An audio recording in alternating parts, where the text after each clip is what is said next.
करत असताना अजिबात कोणाला दोष द्यायचा नाही, कारण आताच्या काळामध्ये जन्माला आलोय याच्यावर त्याच्यावर अवलंबून राहायचं नाही. संत महात्मे म्हणतात आपुली आपण करा सोडवण संसार बंधन तोडावी गी.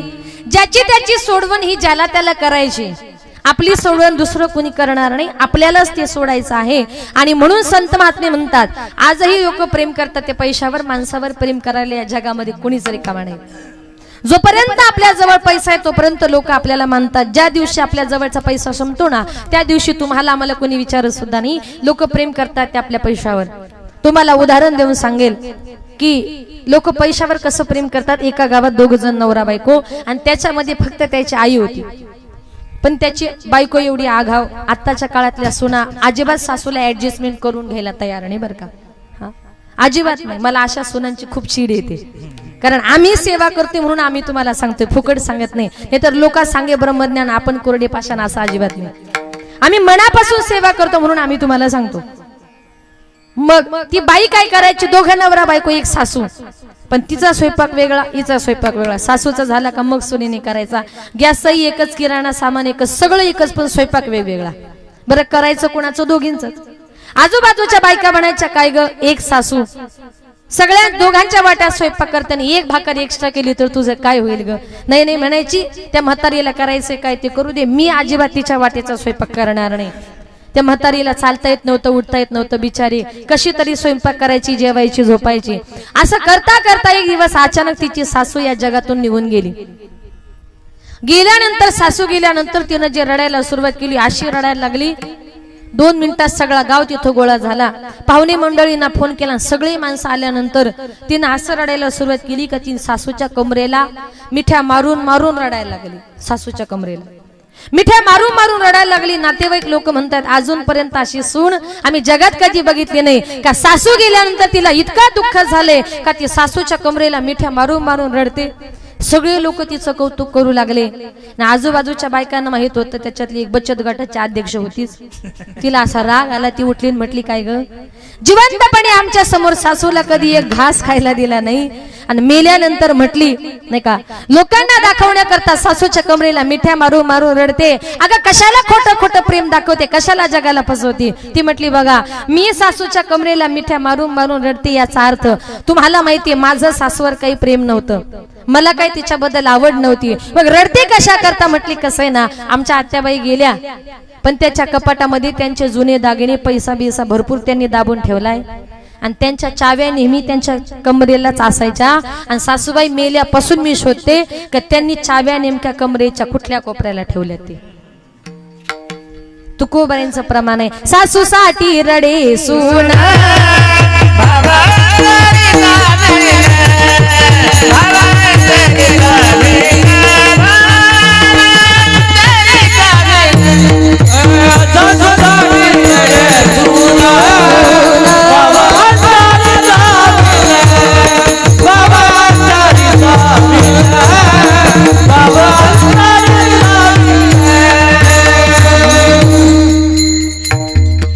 सासूसाठी रडे सून भावंतरीचा भिन्न. ज्या टायमाला एखादी सुनबाई, इथलं सांगत नाही दुसरीकडचं सांगते, ज्या टायमाला एखादी सुनबाई सासू करता रडते ना त्या टायमाला तिच्या मनामध्ये भाव असतो बरं झालं सासू गेली, तिच्या गळ्यातले दागिने आता सगळे मला मिळाले. बरोबर ना. काही काही बायका रडतात बरं झालं सासू गेली, आमच्या जीवनातली कायमची कटकट गेली. सासूसाठी लोक रडतात पण कशी, भावंतरीचा भिन्न सासूसाठी रडे सून. हे संतांना सुद्धा माहित होतं कलियुगात हे घडणार आहे म्हणून संतांना सुद्धा असे अभंग लिहावे लागले तो नाही का. माझ्या तुकोबारायांना ज्या टायमाला बघा एखादा नवरा जर दारू पित असेल आणि त्याचं संसाराकडे जर लक्ष लागत नसेल, मुलगी घराणं कुणाला सांगते आई बापाला, काय सांगू आई नवऱ्याचं संसारात लक्ष लागत नाही, मुला बाळांकडे लक्ष देत नाही. मग जावयाची समजूत घालण्याकरता कोण येते हो, काही अनुभव आहे, कोण येते, सासू. मग ती सांगते जावाई बापू असं करू नका, मुलांकडे लक्ष द्या, बायकोकडे लक्ष द्या. पण याच्यात सुद्धा माझ्या तुकोबारायांनी अभंग निर्माण केला. तुकोबारायांचं संसाराला लक्ष लागत नव्हतं ना त्या टायमाला तुकोबारायांची सासू सुद्धा तुकोबारायांची समजूत घालण्याकरता आली. महाराज असं करू नका, बायको मुलांकडे लक्ष द्या. त्या टायमाला तुकोबाराय सासूला काय म्हटली माहिती, मामी नको मज पाशी वदो प्रपंचाच्या विषयी. म्हणून सासूला मामी म्हणण्याची प्रथा आत्ताची नाही, तुकोबारायांपासूनची आहे. काय तुकोबाराय म्हटले, मामी नको मजपाशी, मामी माझ्या जवळ वदो प्रपंचाच्या विषयी, प्रपंचाच्या गोष्टी मला सांगू नका. का तर माझ्या तुकोबाराने हा संसार हा प्रपंच करायचा नव्हता, तुकोबाराने करायचं होतं ते देवाचं चिंतन. म्हणून तुकोबाराय म्हणतात, ज्या टायमाला आम्ही कीर्तन करतोय ना त्या टायमाला चित्ताचे आसन, चित्ताचे आसन, चित्ताचे आसन, चित्ताचे आसन,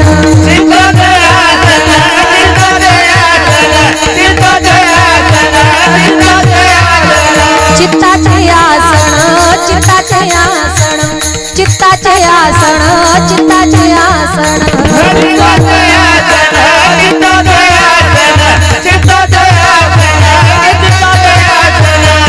तुका करी तो कीर्तन, तुका करी तो कीर्तन, घ्यावी घ्यावी घ्यावी घ्यावी माझी सेवा, घ्यावी घ्यावी घ्यावी घ्यावी माझी सेवा.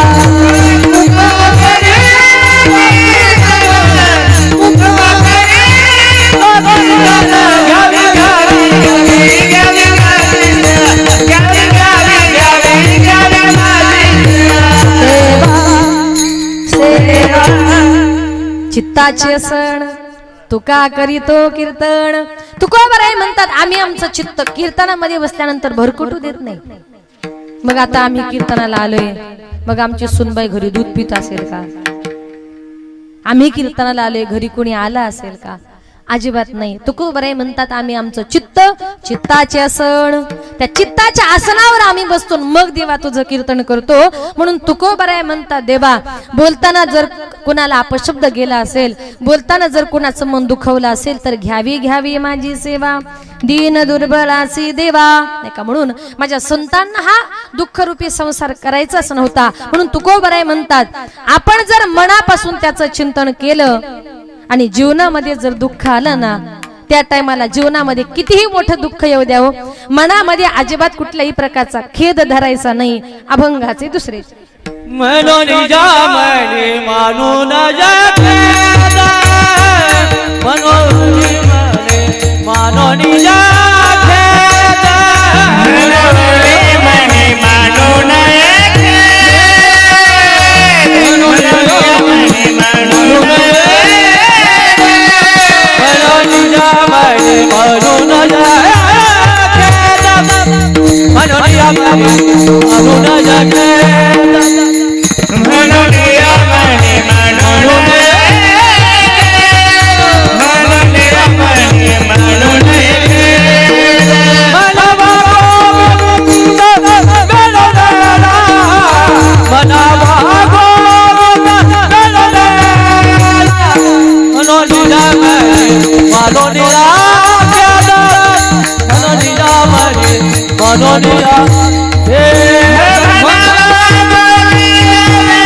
या म्हणी माणू नये खेदू, म्हणावा गोविंदू वेळोवेळा.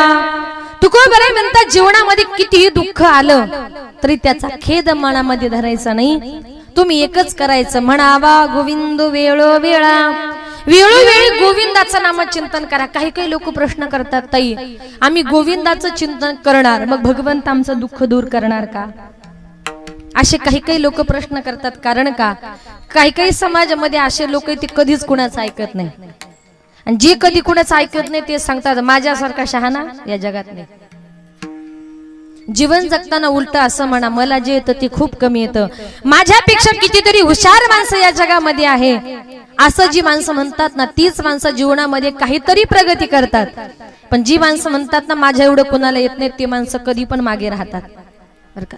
एका गावात एक बाई ब्राह्मणाकडे गेली आणि ब्राह्मणाला सांगितलं, ब्राह्मण दादा मला जरा सत्यनारायणाची पूजा करायची, काय काय लागेल यादी तयार करून द्या.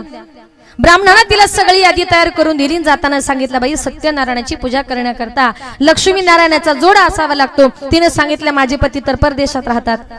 ब्राह्मणाने सांगितलं, बाई तुम्हाला पूजा करता येणार नाही, हवं तर नाही का एखादा दुसरी जोडी बसवा. ती म्हटली असं कसं, ती जरा पुढची हुशार होती, पुढची हुशार कळताना ती म्हटली पूजा तर मलाच करायची बर का. मग ती म्हटली पुरुष लोक कसे, एखाद्या पूजेला जर बसले आणि तिथे जर त्यांची बायको हजर नसेल तर खिशामध्ये बायको म्हणून काय घेऊन बसता हो. चांगला अनुभव दिसतोय. सुपारी.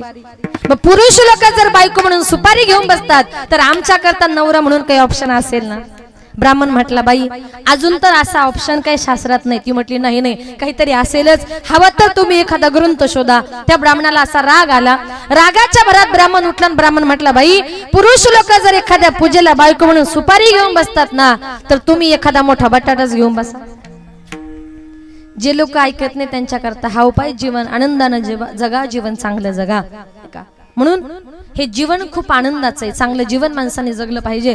आणि म्हणून एकच करायचं, किती जरी दुःख आलं म्हणावा गोविंद वेळोवेळा. वेळोवेळी गोविंदाचं चिंतन केलं तर तुम्ही सांगाल काय होईल. तुम्हाला पुराव्यासहित सांगते. ज्या वेळेला संत जनाबाई विठ्ठलाची भक्त नामदेवरायांची दासी जणी म्हणून नामदेवरायांच्या घरामध्ये 14 कुटुंबातल्या माणसांची सेवा करायची. स्वयंपाक करणं, कपडे धुणं, भांडी घासणं, झाडलोट करणं, सगळी कामं करायची. आणि रात्रीच्या टायमाला ही सगळी कामं करून झाली का रात्रीच्या टायमाला सगळी माणसं झोपली. सकाळी घरातल्या 14 कुटुंबातल्या माणसांना भाकर मिळाली पाहिजे याच्याकरता रात्रभर जात्यावर दळून दळून ती पीठ काढायची. पण बिचारी कधी थकत नव्हती. आणि जात्यावर दळण दळत असताना ती गाणी म्हणायची.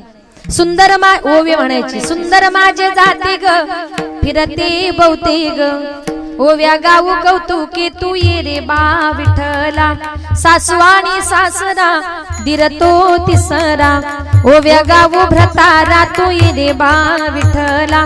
प्रपंच दळण दळीले पिठ म्या भरिले, सासू पुढे ठेविले तू ये रे बा विठ्ठला. अशा ओव्या माझी संत जनाबाई म्हणायची बर का. सुंदर ओव्या म्हणायची. आणि प्रत्येक काम करताना ये रे बा विठ्ठला देव विचार करायचा. ही जणी दिवसभर स्वयंपाक, कपडे, भांडे, झाडलोट सगळं काही करते. आणि रात्रीच्या टाइमला पुन्हा जात्यावर दळण दळायला बसते. तोंडावर तेवढाच आनंद, तेवढंच हसू.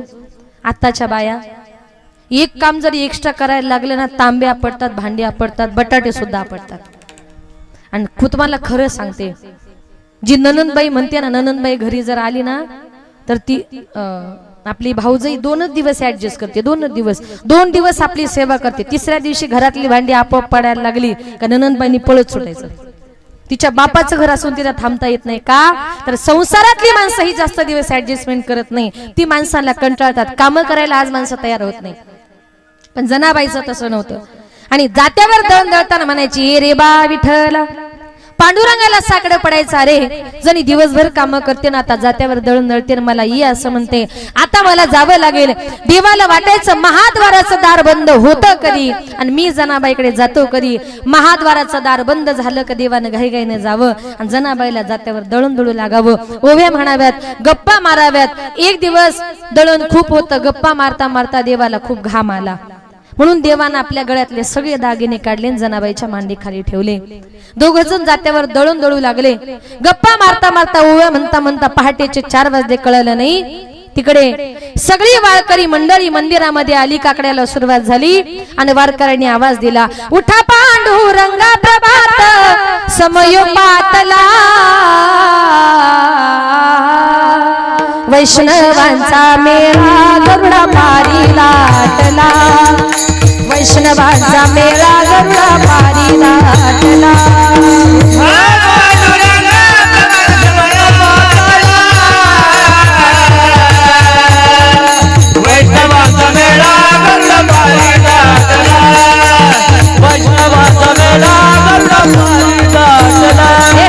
वाळवंटापासून महाद्वारापर्यंत, महाद्वारापर्यंत सर्वांची दांडी, सर्वांची दांडी उलट सोडून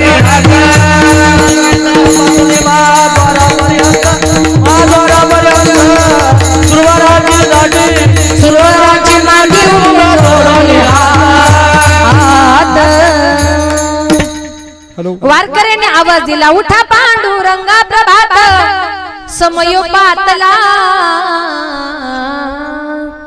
वैष्णवांचा मेळा गरुडा पारी दाटला. देवाला वाटलं आता जोपर्यंत मंडळी गरुड खांबापर्यंत आहे तोपर्यंत ठीक आहे, आणि एकदा का महाद्वाराचं दार उघडलं मी जर मंदिरात असेल तर माझं काहीच खरं नाही.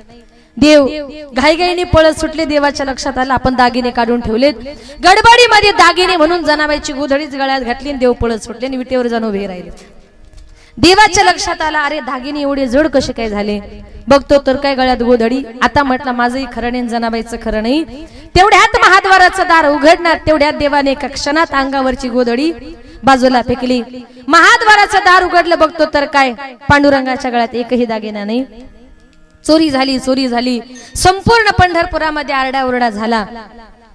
सगळी वारकरी मंडळी, सगळी पुजारी मंडळी आरडाओरडा करू लागली. चोरी झाली आणि तेवढ्यात त्यांचं लक्ष गेले त्या गोधडीकडे. नक्कीच कुणीतरी चोर मंदिरामध्ये तोंड लपून आला.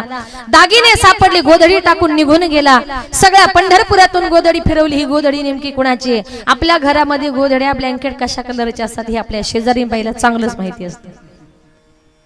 जनाबाईच्या शेजारणीनं ओळखलं ही गोधडी जनीची आहे, मी बघितलेली आहे. जनाबाईच्या रूमची झडती घेतली तर जनाबाईच्या रूम मध्ये देवाचे सगळे दागिने सापडले. जनाबाईने विठ्ठलाची चोरी केली. तिथल्या राजानं पाटलानं फरमान सोडलं का जनाबाईला सुळावर द्या. जनाबाई करता चंद्रभागेच्या वाळवंटामध्ये सूळ रोवण्यात आला. 4-5 बायका जनाबाईला धरायला, बायांना बोलायला चान्सच लागतो की नाही. जने लाज वाटत नाही तुला? अगं तुझ्या गौऱ्या विठ्ठल विठ्ठल म्हणतात असं म्हणते. दिवसभर विठ्ठलाचं चिंतन करते, रात्री त्या देवाच्या चोऱ्या करते. जने लाज वाटत नाही तुला? अगं लाज कुठं सोडली? अशा बायका तिला म्हणतायत. पण जनाबाई मनातल्या मनात एकच म्हणते, देवा हे सगळं झालं याच्यामध्ये माझी चुकी नाही. तू स्वतःहून आलास, माझी गोधडी तू घेऊन गेलास आणि तुझे दागिने माझ्याजवळ ठेवून गेलास. विठ्ठला आता काय करायचं तूच कर. आता मी कुणाला काही सांगू शकत नाही. जनाबाई मनातल्या मनात विठ्ठलाची प्रार्थना करते. असा कार्य विठ्ठला तू केलास कावा, अलंकार विसरूनी गेलास देवा. वाकळणी तू खांद्यावरी आळचुनीचा माझ्यावरी ओव्य गाऊन स्वरात तासगणीच्या घरात. जनाबाई देवाला म्हणते, देवा असं का केलंस? तो स्वतःहून माझी गोधडी घेऊन गेलास, दागिने विसरून गेलास. जनाबाईला धरून बांधून सुळापर्यंत नेलं. जनाबाईला सुळावर चढवलं. तोच काय प्रकार झाला. सुळाचे त्या झाले पाणी पाणी. सुळाचं पाणी झालं. पांडुरंग परमात्मा प्रगट झाले आणि जनाबाईनं देवाला नमस्कार केला. देव म्हणतात, जने तू माझी खरी खुरी भक्त आहेस. तुझ्यावर एवढा मोठं सुळावर द्यायचं संकट आलं पण तू लोकांना म्हटले नाही का देव माझ्या घरी आला होता आणि देव त्याचे दागिने विसरून गेला. अजिबात तू असं काही सांगितलं नाही. मनामध्ये तू फक्त माझं चिंतन करत राहिल्यामुळे म्हणावा गोविंदू वेळोवेळा. वेळोवेळी तू माझं गोविंदाचं चिंतन केल्यामुळे म्हणून या मनी मानू नये खेदू. जनाबाईच्या मनातलं दुःख माझ्या पांडुरंग परमात्म्यानं दूर केलं आणि देव दुःख दूर करतो पण कधी म्हणावा गोविंदू वेळोवेळा. त्याचं वेळोवेळी नामचिंतन केलं तर. म्हणून तुकोबाराय म्हणतात जीवन जगताना अजिबात त्याच्यावर रुसायचं नाही. अभंगाचे 3रे चरण. आणि करू सावे न लगे बहुता. आणि करू सावे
आणि का रुसावे न लगे बहुता आपुल्या संचिता वाचून या.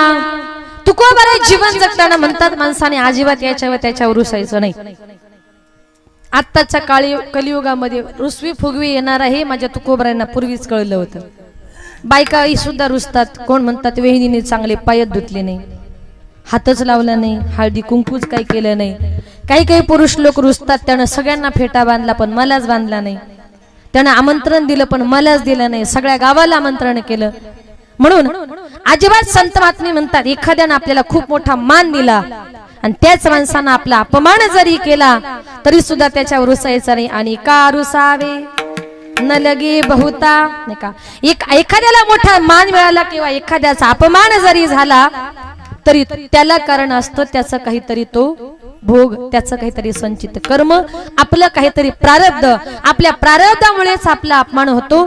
प्रारब्धेसी जोडे धन, प्रारब्धेसी वाढे मान, सोचका करी सेवाया, भजमन पंढरी राया. सगळं काही तुमच्या माझ्या प्रत्येकाच्या नशिबावर अवलंबून आहे. नशिबात जे आहे तेच घडतं. नशिबापेक्षा जास्त नशिबाच्या अगोदर माणसाला कधीच काही मिळत नाही. जीवनामध्ये नशीब किती महत्वाचं सुंदर उदाहरण देऊन सांगते. एका गावात दोन भाऊ राहत होते, जवळजवळ 15-20 एकर जमीन. काही दिवसांनी दोघा भावांची भांडणं झाली, जमिनीच्या वाटण्या झाल्या. दोन्ही शेताच्या मध्ये फक्त एक बांध आला. मोठ्या भावाने टोमॅटो केले, छोट्या भावाने टोमॅटो केले, लागवडी बरोबर केली, पाणी तेच, खत तेच, औषध तेच, सगळे तेच.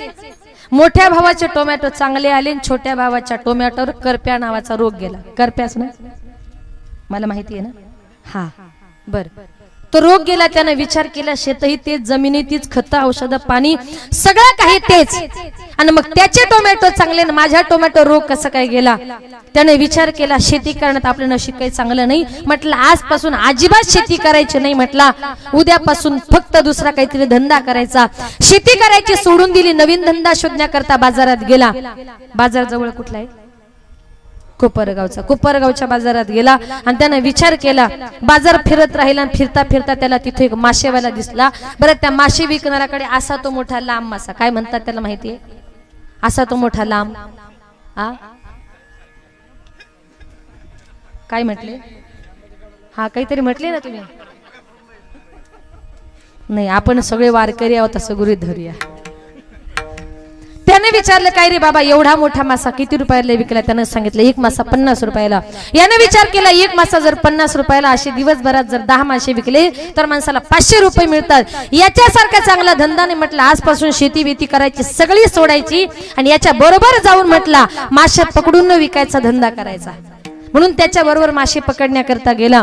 ज्याच्या बरोबर गेला तिकडे गंमत अशी झाली, ज्याच्या बरोबर गेला त्याला मोठे मोठे मासे भेटायचे आणि याला मात्र बारीक बोटा एवढे मासे भेटायचे. याने विचार केला, म्हटला क्या करू यार, खेत में जाने तो लांगा लुंगा और नदी में जाने तो झांगा झुंगा.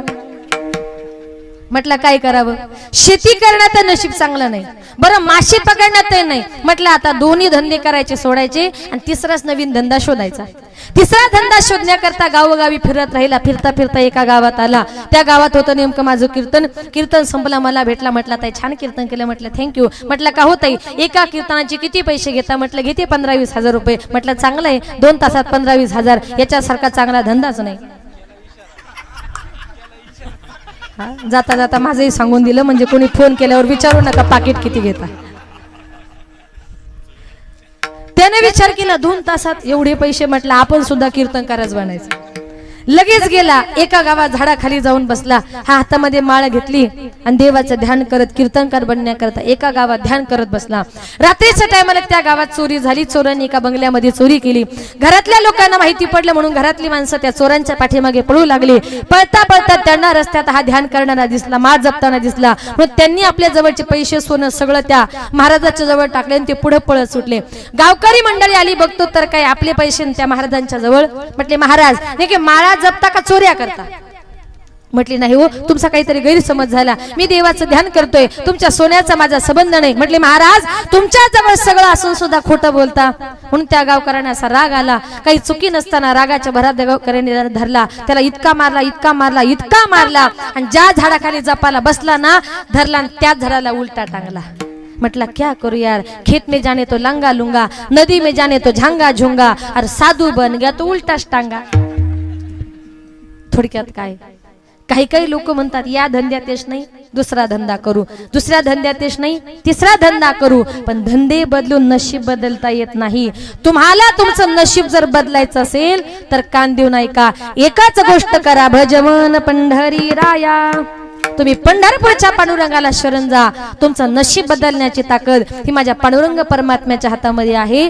ज्याला ज्याला आपलं नशीब बदलायचे त्याने एकदा फक्त हातानं टाळी आणि मुखानं परमेश्वराचं नामचिंतन. विठोबा रखुमाई, विठोबा रखुमाई, विठोबा रखुमाई, विठोबा विठोबा रखुमाई,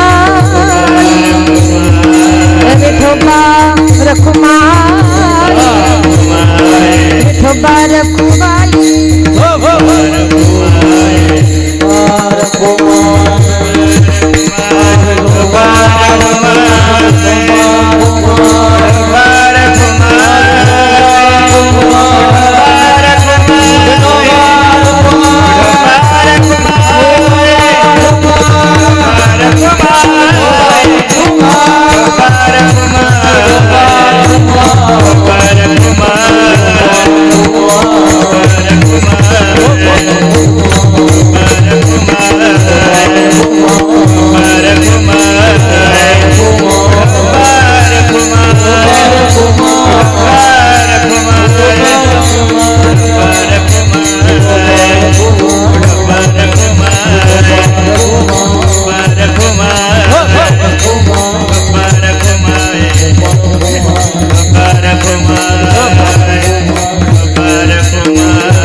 तुम्ही म्हणता राहू द्या, पण माझा श्वास कोंडला ना. एवढे हार घातले तुम्ही सगळे मानेवरच. असं आनंद वाटला. तुमचा आमच्यावर असणारं प्रेम या हारातून व्यक्त झालं. भोगतोण घडी संचिता वाचोणी करावे ते मनी समाधान. म्हणून या मनी म्हणून खेदू म्हणावा गोविंद वेळोवेळा. आता या ठिकाणी माझ्या अल्पमतीप्रमाणे अभंगाचा एक धावता भावार्थ आपल्या समोर मांडण्याचा प्रयत्न केला.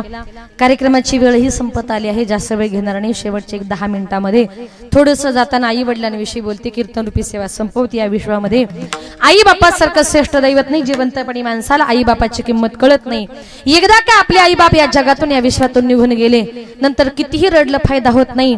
एकदा का आपली आई या जगातून या विश्वातून निघून गेली. आज एक आई या जगातून या विश्वातून निघून गेली. त्या मातेला जाऊन आज 1 वर्ष पूर्ण झालं. या मातेला आपण या 1 वर्षामध्ये कुठेही शोधण्याचा जर प्रयत्न केला असेल तर ही माता आज तुम्हाला मला कुठेही दिसली नाही. याला कारण का तर ती माता तुम्हाला आम्हाला सोडून या जगातून कुठे निघून गेलेली आहे. गेली दुरी दिगंतरा पुन्हा येली नाही घरी. विजला हो नंदादीप कशी जाऊ मी मंदिरी लाडकी माझी आई वाट पहा ती कैवारी भोळी रखुमाई गेली झाली उदास पंढरी श्रद्धांजली देता थर थरे माझी काया राहू दे रे माझी आई मोक्षपदी देवराया। एखादं कीर्तन संपतं एखादं प्रवचन संपतं देऊ नका त्या टायमाला महाराज लोक म्हणतात 2 मिनिटं श्रद्धांजली करता उभं राहा। त्या टायमाला आपण उभे राहतो आणि मनातल्या मनात आपण एकच म्हणतो देवा माझ्या आईला माझ्या बापाला मोक्षपदाला ने। जिवंतपणे सेवा करानंतर किती रडलं तरी फायदा होत नाही। एकदा का आपली आई या जगातून या विश्वातून आपल्याला सोडून गेली ना तर दुसऱ्याच्या आईला प्रेमानं कितीही जरी आई म्हटलत ना सोडून या गेली आई मायली कराना सोडून या गेली आई मायली कराना आई आई आई आई म्हणू मी कुणाला आई आई आई हाका मारू मी कुणाला।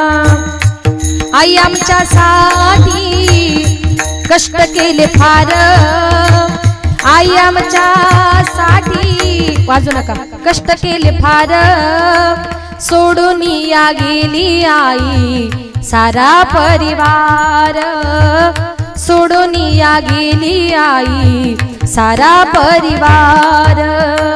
लेकी सुना रडत बसती काना कोपऱ्याला लेकी सुना रडत बसती काना कोपऱ्याला आठवण येते आई त्याच घडीला आठवण येते आई त्याच घडीला सोडून या गेली आई मायली कराना आई आई आई आई म्हणू मी कुणाला आई आई आई हाका मारू मी कुणाला। म्हणजे एकदा का आपली आई या जगातून या विश्वातून निघून गेली ना आई नावाचं पात्र हे जगामध्ये खूप निस्वार्थी असतं। या जगामध्ये आपल्यावर सगळ्यात निस्वार्थ प्रेम कोण करू शकतं तर त्याला आपले माय आणि आपले बाप म्हणतात। म्हणून प्रत्येक मुलाला माझी विनंती असेल आपल्या आई बापाजवळ तुम्ही सुखाच्या गोष्टी सांगा पण तुमच्यावर किती कर्ज आहे आणि तुमच्या जीवनामध्ये किती दुःख आहे ही गोष्ट तुमच्या म्हाताऱ्या मायबापाला सांगू नका हो। आणि तुम्ही जर आपल्या मनातली एखादी गोष्ट तुमच्या मायबापाला सांगितली ना आपले मायबाप त्या एकाच गोष्टीचा विचार करतात माझ्या मुलावर कर्ज आहे त्याचं कर्ज कधी फिटेल त्याचं आता कसं होईल या सगळ्याचा विचार करून करून आपले मायबाप रात्र रात्र झोपत नाही। त्याला आपल्या मुलांची काळजी असते का तर आपले मायबाप हे आपल्यावर निस्वार्थ प्रेम करतात। म्हणून सगळ्या जगाला विसरा पण मायबापाला कधी विसरू नका। सांगून जाईल आज या मातेच्या पश्चामध्ये त्यांच्या 3 मुली आहेत 2 मुलं आहेत। आई आणि मुलीचं नातं किती गोड असतं अतिशय गोड नातं अतिशय प्रेमाचं नातं अगदी लहानपणापासून मुलगी म्हणजे आई म्हणजे मुलीची मैत्रीण असते। आपल्या आईजवळ प्रत्येक गोष्ट ती शेअर करत असते सगळ्या गोष्टी आपल्या आईला सांगते। चांगला असेल तर आई हो म्हणते नाही असेल तर आपल्या मुलीवर चांगले संस्कार करते। आणि ज्या टाइमाला आई आपल्या मुलीवर संस्कार करते घरामध्ये असताना असं एकही घर नाही का त्या घरामध्ये आईचं मुलीचं भांडण होत नाही।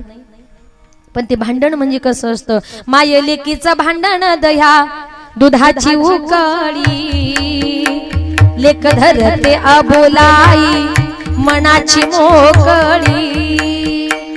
घरामध्ये असताना एखाद्या आईचं मुलीचं भांडण जर झालं ना तर मुलीला आई विषयी राग येतो। आईच्या मनात राग नसतो तर उलट प्रेम असतं कारण आई जे शिकवते ते काय असतं आई शिकविते तुला राग येतो लेकी पराया माणसाशी बोलू नये एकाएकी।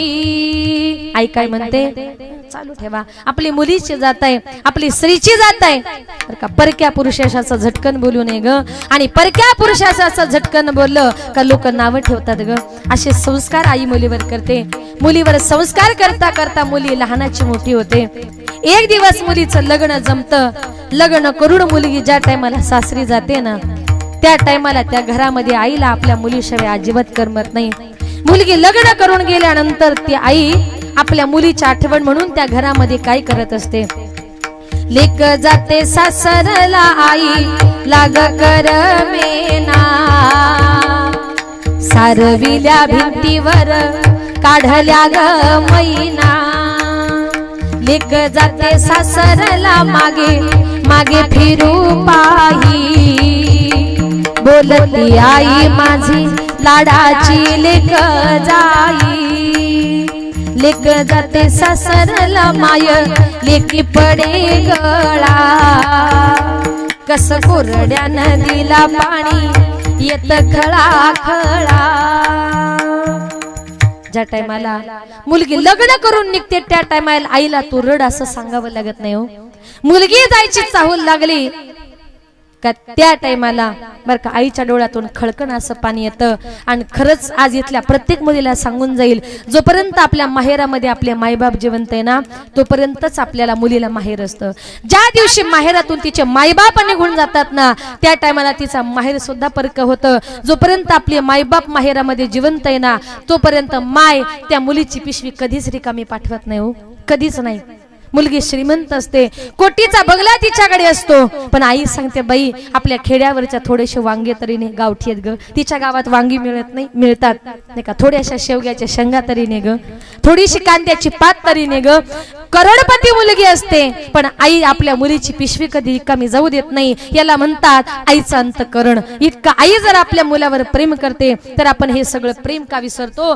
मुलगी लग्न करून सासरी गेल्यानंतर त्या घरामध्ये आईला आपल्या मुलीशिवाय करमत नाही. मग ती आई घरामध्ये रडते आणि आजूबाजूच्या लोकांना म्हणते मला माझ्या मुलीची फार आठवण येते, माझ्यासाठी एकच करा, माझ्या मुलीसाठी माझा जीव व्याकुळ होतोय, माझ्या मुलीला मला परत एकदा भेटवायला आणा. ती आई रडते आणि काय म्हणते, माझ्या जीवाच्या लेकीला आज सांगवा पाठवा, माझ्या व्याकुळ जीवाला माझी मालन भेटवा. नाव लेकीच ग घेता जात फिरे गरा गरा, माझी डोळ पुसणारी लेक गुंतली संसारा. रोज येते सपनात काही बोलत ती नाही, भर चैताच्या उन्हात माझी सुकली गजाई. करू लेकीच नशीब झालं कपाळ उघड, घर धण्याच्या वाचून कोणी घेईना लुगड. कधी कधी अवस्था अशी होते मायबाप लाखो रुपयाचा खर्च करतात, मुलीचं लग्न करून देतात, पण ती सासरची माणसं मुलीचा छळ करतात.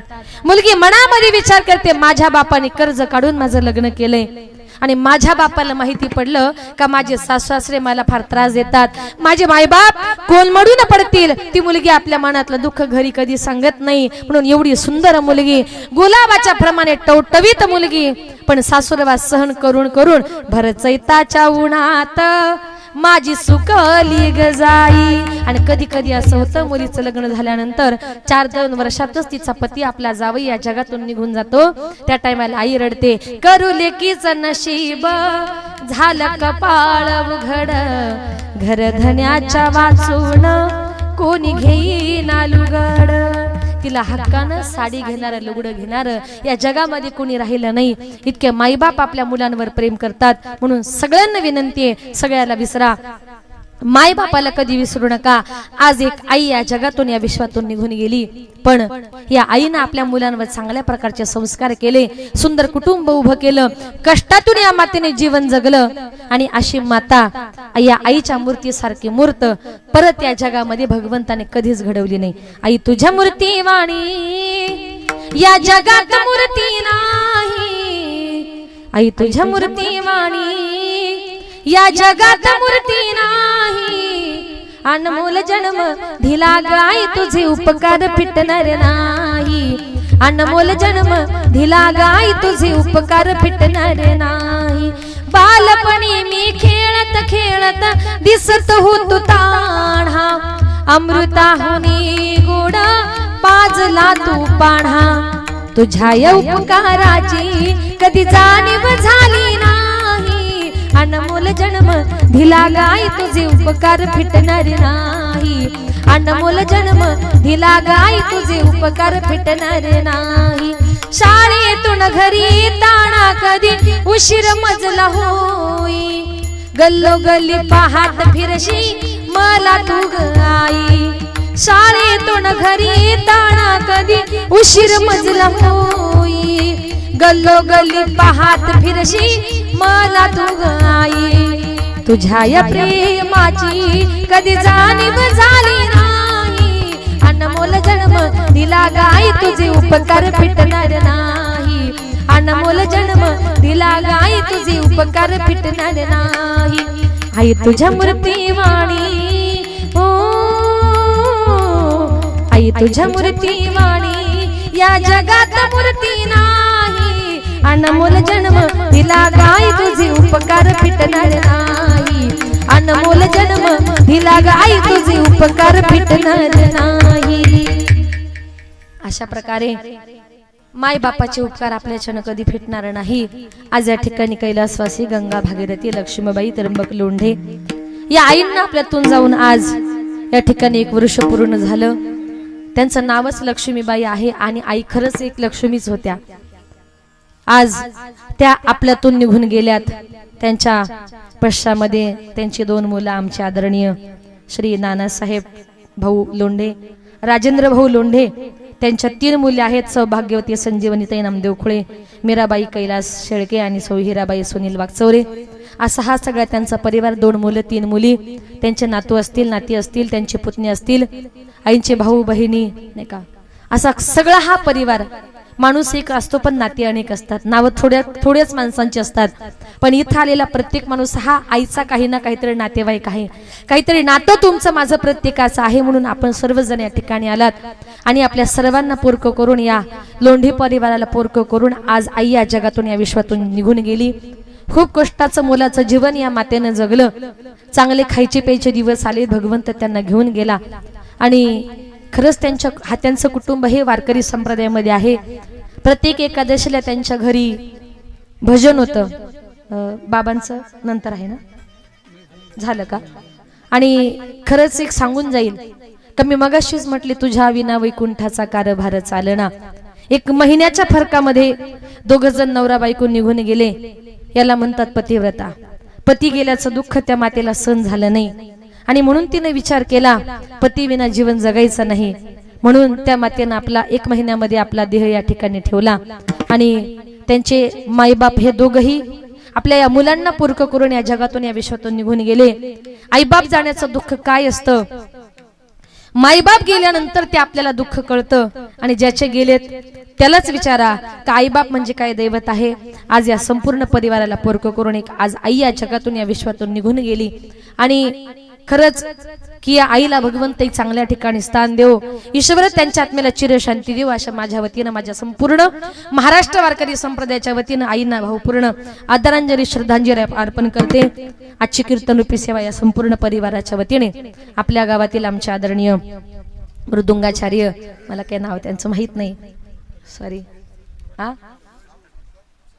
तुमच्या गावचे नाही मृदुंगाचार्य आहेत इथलेच आहेत राजू भाऊ त्यांनी मला सुंदर माहिती दिली आणि या परिवाराच्या माध्यमातून या ठिकाणी आले या कार्यक्रमाकरता ज्यांनी सुंदर गोड अशी मृदुंगाची सेवा दिली खरंच आज त्यांचा मृदुंग ऐकावासा वाटतोय मृदुंगातून असं नुसतं दणदण वाजवत नाही ते अगदी गोड वाजवतात प्रत्येक बोल स्पष्ट समजतोय इतकी गोड सेवा दिली महाराज आमचे आदरणीय हरिभक्तपरायण किरण महाराज गोसावी यांचे मनपूर्वक आभार एवढ्या लांबून तुम्ही या कार्यक्रमाकरता आलात सुंदर सेवा दिली आणि त्यांची आमची जवळजवळ 7-8 वर्षापासूनची ओळख आहे अंबरनाथला एक सप्ताह असतो त्या सप्त्यामध्ये ते दरवर्षीच असतात आजही परत एकदा इथे भेट झाली महाराजांच्या आभार ज्यांनी सुंदर असं गायनाचं काम केलं आणि ते महाराष्ट्राची गान कोकिळा महाराष्ट्रातील नामवंत कीर्तनकार आदरणीय ढोक महाराज यांच्या बरोबर ते असतातच आणि आमच्या आदरणीय हरिभक्तपरायण निळोबा महाराज सूर्यवंशी आज महाराष्ट्रात इतकं मोठं नाव आहे पण कुठल्याही प्रकारचा गर्व नाही अभिमान नाही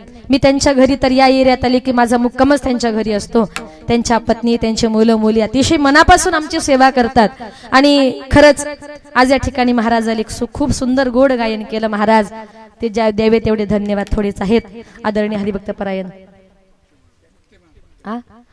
वक्ते महाराज आदरणीय हरिभक्तपरायण भाऊसाहेब महाराज पहिली साल बोलले ते कानिपनाथ महाराज आणि बाकी सगळी ही टाळकरी मंडळी, वारकरी मंडळी, महाराज मंडळी, आपल्या सगळ्या टाळकऱ्यांच्या वारकऱ्यांच्या भार, लहान लहान मुलं आहे, धन्य माता पिता तयाची या अशा मुलांच्या आज समाजाला गरज आहे. आणि माझ्या माता भगिनी या ठिकाणी उपस्थित आहे. वेणेकरी महाराज तुम्हाला डबल धन्यवाद, कारण ते हार मला 2 मिनिटं नको झाले. कुणी घातले एवढे हार? असू द्या असू द्या, एवढे जड हार ते गळ्यामध्ये घेऊन उभे राहिले, त्यांचे आभार. आमचा आवाज तुमच्यापर्यंत ज्यांनी सुंदर गोड पोचवला, शिष्टी मले दादा सुंदर ऑपरेटिंग केलं, तुमचेही मनपूर्वक आभार.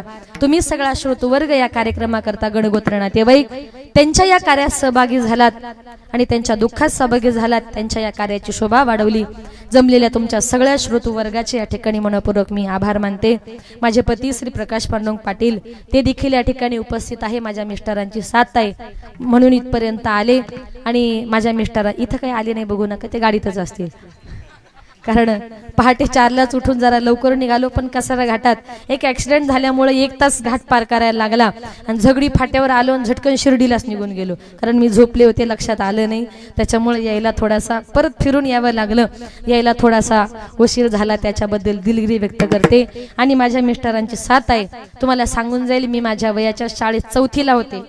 इयत्ता 4थीमध्ये असताना, म्हणजे अवघी 10 वर्षाच्या असताना मी कीर्तन करायला सुरुवात केली. आज मला 20 वर्ष झाली मी कीर्तन करते. पण ही सगळी माझ्या वडिलांची पुण्य. आज मी एकटीच नाही, तर आम्ही तिघीही बहिणी कीर्तनकार आहोत, महाराजांना माहिती आहे. अनिता, वनिता, सुनीता 3च बहिणी आहेत, आम्हाला भाऊ सुद्धा नाही. आणि मी मगाशीच म्हटलं 15 वर्षापूर्वी आमचे वडील वारलेत. वडील जाण्याचं दुःख काय असते हे आम्ही सुद्धा प्रत्यक्ष अनुभवलंय. पण वडिलांची इच्छा होती का माझ्या मुली ह्या महाराष्ट्रातल्या नामवंत कीर्तनकार झाल्या पाहिजे, म्हणून वडिलांची इच्छा पूर्ण करण्याकरता आज आम्ही तिघीही बहिणी महाराष्ट्रभर कीर्तन करतोय. आणि लग्न झाल्यानंतर सुद्धा माझ्या परिवारानं, माझ्या मिस्टरांची मला साथ आहे, म्हणून आज इथपर्यंत मी येऊ शकले. त्यांची साथ ही महत्वाची आहे. पण सगळ्यात महत्वाचं म्हणजे वारकरी संप्रदायातील मंडळी आणि तुम्ही सगळा श्रोतवर्ग, आम्हाला वर उचलायचं की खाली ठेवायचं हे सगळं तुमच्या हातामध्ये असतं. म्हणून गरज आहे ती फक्त तुमच्या आशीर्वादाची, काही नको, बस तेवढे आशीर्वाद तुमच्या पाठीशी राहू द्या. आणि बोलताना जर काही चुकलं असेल तर क्षमा असावी. झालेली सेवा विठ्ठल रुक्मिणीच्या चरणी समर्पित करून सेवेला या ठिकाणी पूर्णविराम देते. 2 मिनिटात शेवटची चाल म्हणायची, नाही म्हणायची. ज्ञानेश्वर माऊली, ज्ञानराज माऊली तुकाराम.